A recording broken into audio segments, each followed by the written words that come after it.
கிறிஸ்துவிலே மிகவும் பிரியமானவர்களே, 11/9/2024 உங்களை சந்திப்பதிலே மகிழ்ச்சி அடைகிறேன். வாருங்கள், ஒரு நிமிடம் நாம் ஜெபிப்போம்.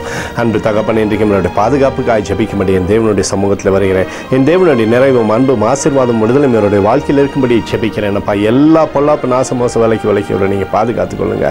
என் தேவனுடைய கரம் இவரோடு இந்த அற்புதத்தை செய்வதாக முடி நிறைவானது இவருடைய வாழ்க்கையில் இருக்கட்டும். முடி கிருபையில் அப்பா நிரப்பும்படியாக நீர் செய்தருளும்படியாக ஜெபிக்கிறேன். இயேசு கிறிஸ்து சிந்தின பரிசுத்த ரத்தத்தை இவர் மீதும் ஒரு குடும்பத்தின் மீதும் செய்கிற சகல காரியத்தின் மீது பூசுகிறேன். ஆகவே இந்த நாள் முழுவதும் மகிமையின் ஆசீர்வாதம் இவரோடு இருந்து செயல்படுவதாக நீர் நிறைவே தந்து ஆசீர்வதிங்க தகப்பனே. யாத்திராகமம் 19:6 நீங்கள் எனக்கு ஆசாரிய ராஜ்யமும் பரிசுத்த ஜாதியுமாய் இருப்பீர்கள் என்று சொல்லி எழுதப்பட்டக்கூடிய வார்த்தையின்படி எப்போதும் ஆண்டவர் நம்முடைய பிள்ளையாகவே இவரை நீர் வைத்து சகல ஆசீர்வாதத்தையும் கொடுங்க. இயேசுவின் நாமத்திலே ஒப்புக்கொண்டு ஜெபிக்கிறேன் நல்ல பிதாவே, ஆமென். பிரியமான ஜெப பங்காளரே, ஒரு நிமிடம் நம்ம இந்திய தேசத்திற்காகவும் ஜெபிப்போம். அன்பு தகப்பனே, 11/9/2024 தேசத்தின் நன்மைக்காய் ஜெபிக்கும்படியாய் உம்முடைய சமூகத்தில் வருகிறேனப்பா.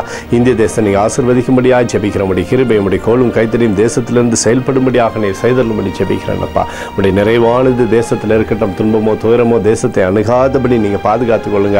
எங்களுக்காக அடித்து நொறுக்கப்பட்டுக்கூடிய இயேசு கிறிஸ்துவ ஒரு சிந்தனை விலையேறப்பட்ட ரத்தத்தை வைத்து ஒப்புக் கொடுக்கிறோம். அத்தோடு இந்திய தேசத்தில் எழுப்புதலை தரும்படியாய் ஜெபிக்கிறேன்.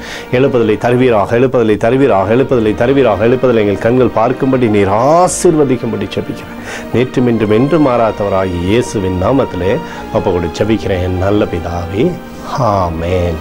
பிரியமான ஜெப பங்காளரே, ஆண்டவர் நம்மளுடைய ஜெபத்தை கேட்டிருக்கிறார். இந்த நாள் முழுவதும் கர்த்தராகிய இயேசு கிறிஸ்துக்குள் நீங்கள் வளரும்படி உங்களை வாழ்த்தி ஆசீர்வதிக்கிறேன். ஆமென்.